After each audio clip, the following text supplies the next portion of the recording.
मनाली में आसमानी आफत का कोहराम, भजोगी नाले में आई बाढ़, बस अड्डा और कई मकान आए चपेट में, सैलाब देख सहम गए लोग।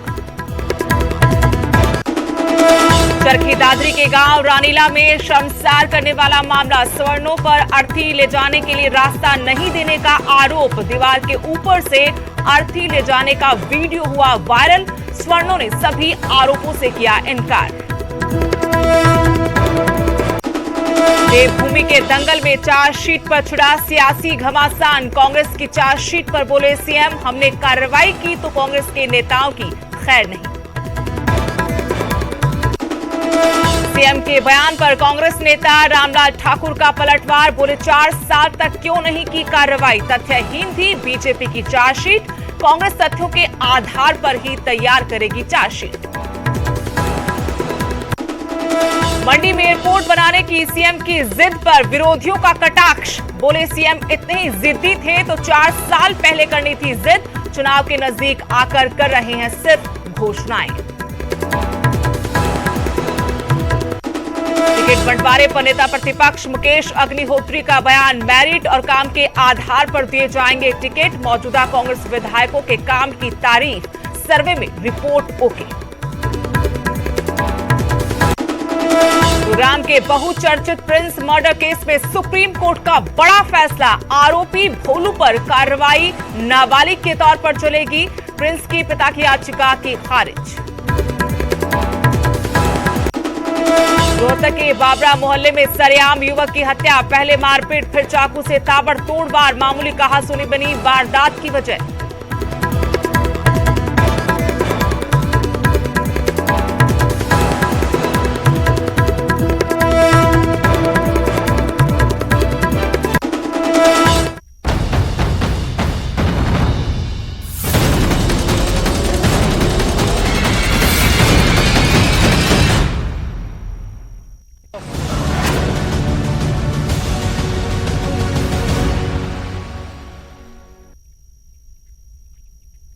नमस्कार, स्वागत है आपका। आप देख रहे हैं न्यूज 18 पंजाब हरियाणा हिमाचल, आपके साथ मैं हूं तेज नैन मोर। बुलेटिन की शुरुआत करेंगे बड़ी खबर के साथ।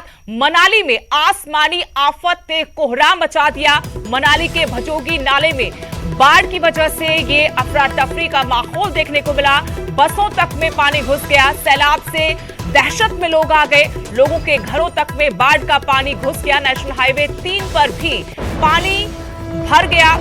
आपको तस्वीरें दिखाएंगे किस तरह के तरीके से आसमान से ये आफत बरसी थी और देखते ही देखते कैसे मनाली का बस अड्डा इस सैलाब में तैरता हुआ नजर आया, बसों में पानी भर गया और जो आसपास मकान थे उनमें भी ये पानी घुसा। मनाली के भजोगी में जो नाला है उसमें बाढ़ का आप सितम देख सकते हैं, बसों में पानी घुस गया, सैलाब से लोग दहशत में नजर आए, लोगों के घरों तक में बाढ़ का पानी घुस गया और नेशनल हाईवे 3 भी पानी पानी हो गया। तस्वीरें आज सुबह की हैं, तेज बरसात के बाद कैसे मनाली में ये सैलाब आया था उसकी तस्वीरें आपको दिखा रहे हैं। हर तरफ सिर्फ पानी ही पानी नजर आ रहा है। लगातार की बारिश के बाद मनाली में आज सुबह कुछ इस तरह के हालात थे, डरावने। आप देख सकते हैं कैसे ये पानी का सैलाब आया और उसके चलते जो बस अड्डा था, वहां खड़ी बसें थी, उन तक में पानी भर गया, कई मकानों को नुकसान हुआ है, मकानों में पानी घुस गया था, लोगों के घरों तक में बाढ़ का पानी घुस गया। ये सैलाब आपको दिखा रहे हैं। मौसम विभाग की तरफ से पहले से अलर्ट जारी किया गया था कि तेज बरसात होगी, नदी नालों के आसपास ना ही स्थानीय लोग जाएं और ना ही पर्यटक, एहतियात बरतने की सलाह दी गई थी। उसके बाद आपको तस्वीरें दिखा रहे हैं जब आसमान से आफत की बारिश हुई तो क्या हुआ मनाली में। बाढ़ जैसे हालात आज मनाली में सुबह देखने को मिले। किस तरह से मनाली के भजोगी नाले में जब बाढ़ आई और ये सैलाब सड़कों और मकानों तक को अपनी चपेट में लेता हुआ आगे बढ़ता नजर आया। नेशनल हाईवे 3 भी पानी पानी हो गया, वाहन पानी में डूबे नजर आए और एक पल के लिए सभी की सांसें थम गई।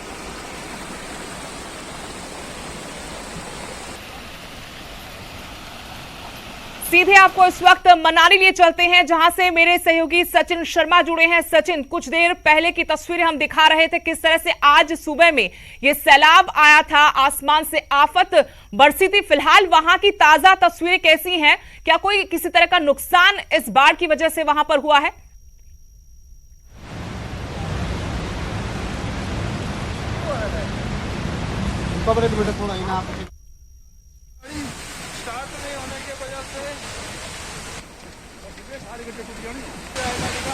लगता है संपर्क अभी नहीं हो पाया, एक बार फिर से कोशिश करेंगे। ये आज सुबह की तस्वीरें हैं, किस तरह से हालात बारिश के बाद मनाली में बने, बाढ़ के हालात, भजोगी नाले में कैसे सैलाब आया और देखते ही देखते पूरे मनाली के बस अड्डे को अपनी चपेट में ले लिया। नेशनल हाईवे 3 पर भी दूर दूर तक सिर्फ और सिर्फ पानी ही नजर आया। लोग सहम उठे क्योंकि उनके घरों तक को इस बाढ़ ने अपनी चपेट में ले लिया। मनाली के भजोगी नाले में बाढ़ के बाद किस तरह से ये उफान आप देख सकते हैं, जिसने जो भी इसके रास्ते में आया उसे अपने आगोश में ले लिया। लोग सहमे हुए नजर आए, बसों तक में पानी भर गया, मकानों में बाढ़ का पानी घुस गया। लगातार की बारिश के बाद मनाली में कुछ हालात आज सुबह के ऐसे थे, हर तरफ सिर्फ और सिर्फ पानी ही पानी था। मेरे सहयोगी मनाली से सचिन शर्मा जुड़े हैं। सचिन, आज सुबह की तस्वीरें हम दिखा रहे हैं किस तरह से पर्यटन नगरी मनाली में त्राहिमाम देखने को मिला, हर तरफ सिर्फ पानी का सैलाब था। फिलहाल वहां की तस्वीरें दिखाई और यह भी जानकारी दीजिए कि इस बाढ़ की वजह से किस तरह से कितना नुकसान हुआ है। जी हाँ सुदेश, देखिए अगर मैं आज सुबह की बात करूँ तो सुबह जो है मनाली में जो है जोरदार बारिश और उसके बाद जो है यहाँ की नदी नाले है, जो मनाली शहर के बीच का नाला है भजोगी नाला, उसमें अचानक से जो पानी का जलस्तर बढ़ गया था और उसके बाद जो है काफी सारा मलबा है। मैं इसी स्थान पे खड़ा हूँ, इसमें वॉल्वो बस स्टैंड में, और यहाँ की तस्वीरें दिखाऊंगा। आप देखते हैं किस तरह जो है मलबा नेशनल हाईवे 3 पर जो यहाँ पर आया था, और अभी जो प्रशासन के द्वारा यहाँ पर जो है जेसीबी को वो यहाँ पर जो लगाया गया और जो मलबा यहाँ पर जो हटा रहे हैं। और इसके साथ ही मैं बता दूं कि कुछ घरों में भी जो है ये पानी का जो मलबा है वो वहाँ पर जो चला गया था और वहाँ पे भी जो हटाया जा रहा है। ये आप नेशनल हाईवे 3 की तस्वीरें देख रहे हैं, जहाँ पर जो जेसीबी को तैनात किया गया है और इसके साथ ही दूसरी जो मशीनरी है वो भी यहाँ पर लगाई गई, ताकि जो नेशनल हाईवे 3 है उसको जो है यहाँ पर जो साफ किया जाए और उससे जो है मलबा जो है यहाँ पर जो है साफ किया जाए। इसके साथ में दूसरी तरफ भी कुछ तस्वीरें दिखाना चाहूँगा वॉल्वो बस स्टैंड की, जहाँ पर जो है सुबह के समय हम देखते हैं किस तरह बसों में जो है पानी भरा होता है। अब आपकी स्थिति देखते हैं कि बसें यहाँ पे खड़ी हुई है और अभी जो है बिल्कुल सूखा यहाँ पर है। और जिस तरह जो ये देख रहे हैं जो सामने ये बस सामने जो आपको इसमें तस्वीरों में नजर आ रही हुई, यही वो बस थी जिसके अंदर जो है पानी उसमें जो है भरा हुआ था। हालांकि अब जो स्थिति साफ है क्योंकि मौसम जो है यहाँ पर बिल्कुल साफ हो चुका है और इसके साथ ही जो जलस्तर है वो भी यहाँ पर जो है घट चुका है। हालांकि इसके ठीक सामने आप देखते हैं ब्यास नदी भी यहाँ पर दिख रही होगी और वहाँ पर जो है ये तस्वीरों में आप देखोगे जिस तरह बोर्ड भी यहाँ पर जो लगाया गया है, जिसमें नदी में न उतरने के लिए जो प्रशासन द्वारा यहाँ पर कहा गया है। सारे जो चेतावनी बोर्ड भी यहाँ पर लगाएंगे क्योंकि ब्यास नदी आप इसके ठीक पीछे देख होंगे, ब्यास नदी का जलस्तर अभी भी जो बढ़ा हुआ है और अभी भी जो है मटमैला पानी जो है नदी में यहाँ पर जो है दिखाई दे रहा है। तो कहीं ना कहीं इसमें बरसात के दिन चल रहे हैं, ऐसे में नदियों का जलस्तर जो है लगातार बढ़ता जा रहा है और प्रशासन के द्वारा भी लोगों से बार बार यही अपील यहाँ पर की जा रही है, कोई भी इसमें जो है नदी नालों का रुख ना करे। अगर मैं इसमें की बात करूँ तो अभी जो जिस तरह जो है हालांकि नुकसान ज़्यादा नहीं हुआ, लेकिन जो सरकारी संपत्ति उसको यहाँ पर जो कहीं ना कहीं जो है काफ़ी नुकसान उठाना पड़ा है, क्योंकि चाहे वो बेशक सड़कों की बात हो या फिर बसेस की बात हो, उन्हें जो कहीं ना कहीं जो काफ़ी ज़्यादा नुकसान यहाँ पे उठाना पड़ा। इसके साथ में बता दूं कि जो अटल टनल रोहतांग है वहाँ पर भी जो है मार्ग में कुछ मलबा वहाँ पर जो आज जिसमें पत्थर और पेड़ वहाँ पर गिरे थे उनको जो वहाँ से उनको भी जो हटा दिया गया और उसके बाद जो मार्ग वहाँ पर जो है बहाल कर दिया गया है। हालांकि प्रशासन के द्वारा बीते दिन भी जो एक मानसून को लेकर की तैयारियों को लेकर जो एक बैठक यहाँ पर की गई थी, जिसमें जो सभी प्रशासनिक अधिकारी मौजूद थे और कहा गया था कि जो जितने भी प्रशासनिक अधिकारी उन्हें जो है मानसून के दिनों में जो है यहाँ पर जो सतर्क रहने के लिए भी कहा गया था। किंतु अगर मैं अभी की बात करूँ तो अभी जो है फिलहाल मौसम यहाँ पर साफ बना, लेकिन मौसम विभाग के द्वारा जो है वो यहाँ पर एक बार फिर से जो है मौसम खराब रहने का जो अनुमान यहाँ पे जताया गया। जी शुक्रिया सचिन तमाम जानकारी के लिए। तो अभी राहत की बात यह कि मौसम भी साफ है और मलबा हटाने का काम भी चल रहा है। नेशनल हाईवे पर काफी मलबा इकट्ठा हो गया था, जो सैलाब आज सुबह आया था उसकी वजह से वॉल्वो बस स्टैंड पर भी बहुत नुकसान का अंदेशा था और यहां बसों तक में पानी भर गया। लेकिन अब राहत की खबर यह है कि पानी साफ हो चुका है, लेकिन नदी नाले अभी भी उफान पर हैं। लगातार बारिश की वजह से आज सुबह मनाली में ऐसे हालात पैदा हुए। आपको तस्वीरों के जरिए वो भयावह मंजर दिखाने की कोशिश कर रहे हैं जो आज सुबह मनाली के लोगों ने देखा। बसों में पानी भर गया, मकानों में पानी भर गया, इसकी वजह से लोग सहमे हुए नजर आए। तेज बरसात की वजह से अटल टनल को जाने वाले रास्ते पर भी कई जगहों पर मलबा गिरा था, जिसे प्रशासन की तरफ से हटा दिया गया है। लेकिन अभी भी लोगों से प्रशासन यही अपील कर रहा है कि मौसम आने वाले कुछ दिनों तक यूं ही खराब रहेगा, ऐसे में नदी नालों के पास ना जाएं, एहतियात बरतें।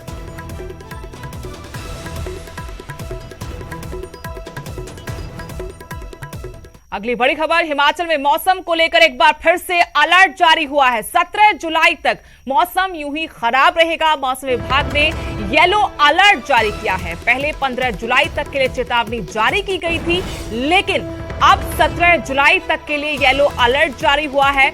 मॉनसून के तेजी पकड़ने का अनुमान है। अंदेशा ये है कि आने वाले कुछ दिनों में भारी बारिश की वजह से नुकसान हो सकता है। ऊपरी इलाकों में खास तौर पर एहतियात बरतने के लिए कहा गया है। प्रशासन ने अपील की है स्थानीय लोगों से, पर्यटकों से कि इस दौरान मुमकिन हो तो इन जगहों पर ना आए और स्थानीय लोग नदी नालों से दूर रहे। पर्यटकों के लिए भी यही हिदायतें दी गई हैं। हिमाचल में मौसम को लेकर एक बार फिर से अलर्ट जारी हुआ है। 17 जुलाई तक प्रदेश में मौसम खराब रहेगा। भारी बारिश का अनुमान लगाया है। येलो अलर्ट जारी किया गया है। पहले ये चेतावनी 15 जुलाई तक थी, जो अब 17 जुलाई तक के लिए जारी की गई है। मॉनसून के तेजी पकड़ने का अनुमान है।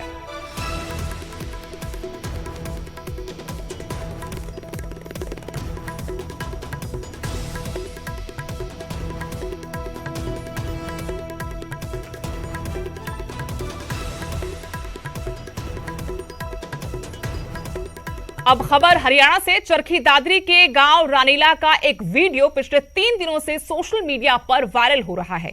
इसके आधार पर यह दावा किया जा रहा है कि स्वर्ण जाति के लोगों ने दलित परिवार को अर्थी ले जाने के लिए रास्ता नहीं दिया, जिस कारण दीवार के ऊपर से अर्थी को शमशान घाट ले जाना पड़ा। उधर दूसरे पक्ष ने इन आरोपों को बेबुनियाद बताया है और कहा कि जैसा दिखाया और बताया जा रहा है वो बिल्कुल झूठ है। समाज के सभी वर्ग जो है यहाँ पर मिलजुल कर रहते हैं। लोगों में भाईचारा है। मामला अधिकारियों के संज्ञान में भी आ चुका है। मामले में रिपोर्ट ली जा रही है। अगर दलित समाज के आरोपों और वायरल वीडियो में सच्चाई है तो ये बेहद शर्मनाक है। रूढ़िवादी सोच की वजह से पहले भी कई बार हरियाणा प्रदेश को शर्मसार होना पड़ा।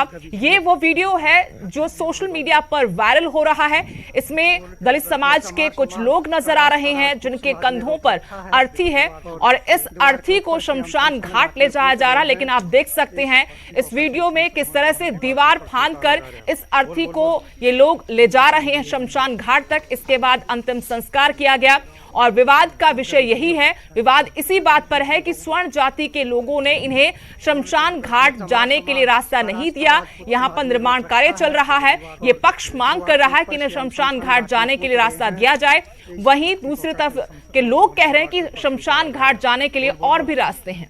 2-3 दिन पहले अनुसूचित जनजाति द्वारा एक वीडियो डाला गया था कि रास्ता बंद कर दिया गया शमशान भूमि का, ये है वो है। ये निराधार वीडियो था। इसमें कोई सच्चाई नहीं है। सर्व समाज का एक रास्ता बनाने का प्रयास किया गया है ताकि शमशान भूमि पे सारा समाज एक ही रास्ते से जाए और एक ही सबके लिए कानून और ये बने। मैंने ये बता के वीडियो ना दिखा के उन्होंने फोटो दिखा कर ये दिखाया था कि भाई दीवार बनाई, उसके ऊपर से अर्थी लेके आने का कुछ ऐसा था फोटो। तो संबंधित जो वीडियो को मौके पे भेजा था तो वो शाम को जाके उसने रिपोर्ट दी है कि उसके रास्ते और भी हैं, लेकिन कुछ उनका आपस में दो वो गुट हैं, उनके आपस में कुछ मतभेद है। उसके लिए उसने अपना समय दिया दोनों पक्षों को मिलने के लिए। उन्होंने वीडियो साहब को तुरंत प्रभाव से यहाँ भेजे मौके पर। वीडियो साहब यहाँ आए, कुछ सीटें भी दीवार की उखाड़ी गई, लेकिन फिर दूसरे समाज के लोग आने से माहौल तनावपूर्ण हो गया। इसकी वजह से वो वापस चले गए। और इस वक्त इस मामले में शिकायतकर्ता ओम प्रकाश हमारे साथ फोन लाइन जुड़े हैं। ओम प्रकाश जी, ये बताइए कि ये विवाद आखिर क्या है और क्यों है? कोई विवाद नहीं, वो बस क्या नाम है, गौर मंदिर के लिए रास्ता अलग से बनाया इन्होंने। हम मिस्टेक हो गई थी हमारे से कि ये मंदिर का रास्ता है, उन्होंने दीवार खा दिया, रास्ता दूसरा बना के दे दिया। एसडीएम साहब ने हमारा समझौता करा दिया, हमारे शमशान का अलग से रास्ता बन गया। हमें कोई परेशानी नहीं है। लेकिन जो आरोप लगाए गए थे कि स्वर्णों की तरफ से दबंगई दिखाई जा रही है, उनको आप लोगों को परेशान किया जा रहा है, उन आरोपों पर वो ऐसा हुआ था, लेकिन अब हमारा समझौता क्या मैडम, यानी अब आपके गांव में भाईचारे के साथ सब लोग रह पा रहे हैं? हाँ बिल्कुल भाईचारे से रह रहे हैं, कोई परेशानी नहीं है। लेकिन जो वीडियो बनाकर डाला सोशल मीडिया पर, इसके पीछे मंशा क्या थी? इसके जो ये वीडियो बनाए डाला था ना, वो रास्ता पुराना, पहले 50 साल पुराना थी, वो रास्ता शमशान तक जाने का, लेकिन वो मंदिर बना दिया था 30 सदी का, तो उसमें वो रास्ता उन्होंने उसको कवर कर लिया। हम कह रहे थे भाई रास्ता ये खोल पाते, समझौता हो यार कि वो काफी दूसरा रास्ता मिल गया हमें। लेकिन गांव के बाकी लोग कह रहे कि रास्ते तो पहले से थे, दूसरे रास्ते थे, अधिकारी भी ये बात मान रहे थे। हाँ दूसरे रास्ते भी थे, बाकी हमारे अलग से ही रास्ता मिल गया, तो समस्या एक कोई नहीं है हमारी। चलिए शुक्रिया, आप हमारे साथ जुड़े, और इस वक्त एसडीएम अनिल यादव जी भी हमारे साथ जुड़े हुए हैं। अनिल यादव जी, बहुत बहुत स्वागत है आपका न्यूज 18 पर। धन्यवाद। अनिल यादव जी, रानीला गांव का ये क्या विवाद? हालांकि शिकायतकर्ता से हमारी कुछ देर पहले बातचीत हुई, वो कहते हैं कि अब कोई विवाद नहीं, लेकिन जिस तरह का ये मुद्दा था उससे हालात बेकाबू भी हो सकते थे। क्या इस मामले में आप अपनी तरफ से कोई कार्रवाई करेंगे या फिर यहीं पर मामला निपटा दिया गया है? जो विवाद का कारण था रास्ता, वो रास्ता उन्हें दे दिया गया। आपस में दो कम्युनिटीज के बीच में जो कम्युनिकेशन गैप था, वो कम्युनिकेशन गैप कंप्लीट कर दिया। उनको दोनों के पक्षों की बातें सुन के उनका निपटारा कर दिया। जगह की गुंजाइश थी वहां पे, दूसरा रास्ता भी दे दिया गया। अब उस पूरे जो वो शमशान घाट है, उसके दो रास्ते हो गए, और वो दोनों ही रास्ते दोनों सभी के लिए हैं। ऐसा किसी एक कम्युनिटी के लिए कोई एक पर्टिकुलर रास्ता नहीं है, दो रास्ते दोनों कम्युनिटी, सभी कम्युनिटीज के लिए। वहाँ 8-10 कम्युनिटीज के अलग अलग शमशान के शेड बने हुए हैं, तो सबके लिए वो जो इतना विवाद था वो निपट गया है। और विवाद तो निपट सकते हैं अदरवाइज भी, लेकिन उसमें क्या है कि जो सामाजिक परिवेश है हमारा वो बना रहे, वो टूटे ना। बिल्कुल, तो इसका ध्यान रखा गया, और इन्होंने भी समझदारी का परिचय दिया दोनों पक्षों ने, और मामला निपट गया। लेकिन क्या जिन लोगों ने ये वीडियो बना के सोशल मीडिया पर वायरल किया है, उनसे बातचीत हुई आपकी? क्योंकि काफी संवेदनशील मुद्दा ये रहता है, खासतौर पर हरियाणा में ऐसे मामले पहले भी आए और कई जगहों पर तनाव काफी ज्यादा बढ़ गया था। तो ऐसे में पहले मिल बैठकर अधिकारियों से बातचीत कर मसले सुलझाए जा सकते थे, न कि वीडियो बनाकर उसको वायरल करें और गलत संदेश देने की कोशिश की जाए। अब हम प्रथा है, इसके विषय में मैं ज्यादा नहीं कह सकता आपको, लेकिन इतना है कि जो मेरे संज्ञान में कोई बात आई तो मैंने जाके जो कार्रवाई उचित थी, जो बनती थी, मैंने की। जी चलिए, बहुत बहुत शुक्रिया आपका न्यूज 18 पंजाब हरियाणा हिमाचल से जुड़ने के लिए और जानकारी देने के लिए कि मामला सुलझा लिया गया है, दोनों पक्षों को बैठाया गया और इस मामले का समाधान निकाला गया। एक रास्ता पहले से था, एक रास्ता और दिया गया है, और ये दोनों ही रास्ते गांव के सभी वर्गों के लिए, सभी जाति के लोगों के लिए होंगे। ऐसे में अब ये मामला यहीं पर खत्म हो गया। शिकायतकर्ता ने भी माना कि भाईचारा गांव में कायम है, किसी तरह की कोई शिकायत अब उनकी तरफ से इस मामले को लेकर नहीं है।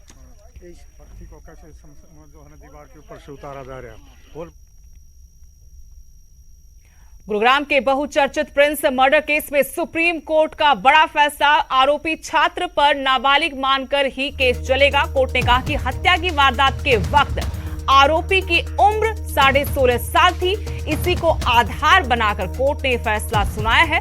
दरअसल मामले में प्रिंस के पिता ने मांग की थी कि इस जघन्य अपराध के लिए आरोपी पर बालिग के तौर पर मुकदमा चलना चाहिए। आपको बता दें कि 8 सितंबर 2017 को दिल्ली से सटे हरियाणा के गुरुग्राम में एक निजी स्कूल में 7 साल के मासूम प्रिंस की बेरहमी से हत्या कर दी गई थी। गुरुग्राम में 2017 में एक नाबालिग छात्र की हत्या के मामले में सुप्रीम कोर्ट में एक अहम फैसला आया। हालांकि सुप्रीम कोर्ट ने यह कहा है कि जो गुरुग्राम में स्कूल में एक छात्र की हत्या हुई है, उसमें आरोपी छात्र के उम्र को लेकर जुवेनाइल जस्टिस बोर्ड एक बार फिर से तय करे कि उसकी उम्र उस समय क्या थी। वरुण चंद ठाकुर हैं जो लंबे समय से इस केस को लड़ते रहे। सर, सुप्रीम कोर्ट का इस पूरा जो आदेश है वो कैसे माना जाए, और क्या जुवेनाइल जस्टिस बोर्ड दोबारा इस पूरे मामले को कंसीडर करेगा? जब ये घटना घटी थी उस समय में जो जेजेबी थी उसने असेसमेंट किया और जुवेनाइल को एक एडल्ट के तौर पे ट्रायल मुकदमा चलाने के लिए एक ऑर्डर पास किया। जिस ऑर्डर को सेशन कोर्ट ने भी अपहेल्ड किया था, कहा था कि जेजेबी का फैसला सही है, लेकिन 2018 में हाई कोर्ट ने दोबारा से उस मामले को ये कहते हुए वापस भेज दिया जेजेबी को कि आप इसकी असेसमेंट दोबारा से कीजिए और ये फिर से डिसाइड करें कि इसका मतलब फिर से देखें कि इस पे मुकदमा एडल्ट के तौर पे चलना चाहिए या जुवेनाइल के तौर पे। उस हाई कोर्ट के ऑर्डर को हमने 2018 में चैलेंज किया था, जिसपे कि सुप्रीम कोर्ट ने नोटिस इशू करके और स्टे कर दिया था पूरे मामले पे।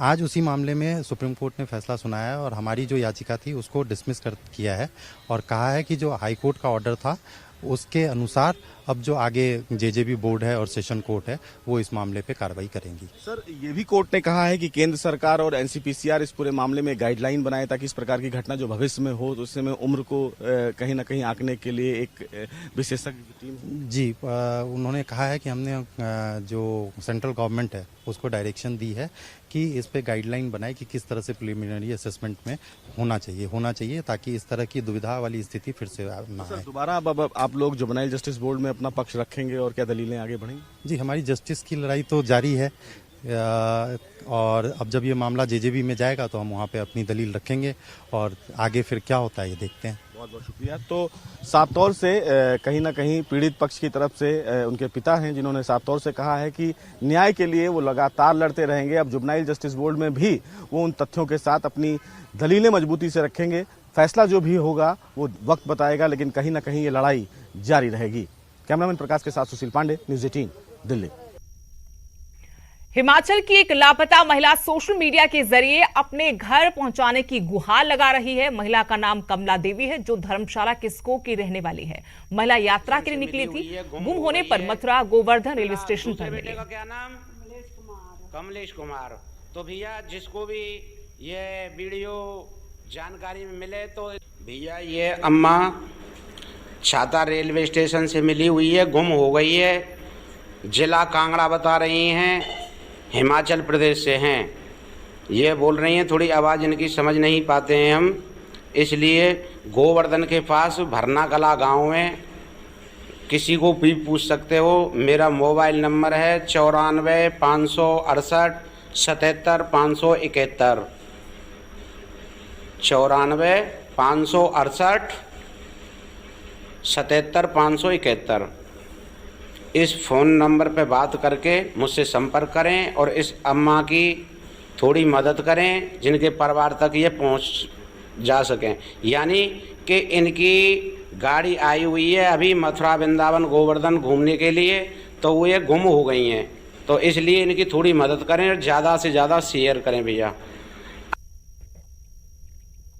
जून में हिमाचल प्रदेश में बनी जिन 8 दवाओं के सैंपल फेल हुए थे, अब प्रदेश के ड्रग कंट्रोलर नवनीत मरवा ने सैंपल फेल होने वाली सोलन और ऊना की कंपनियों को नोटिस जारी कर बाजार से स्टॉक वापस मंगवाने को कहा है।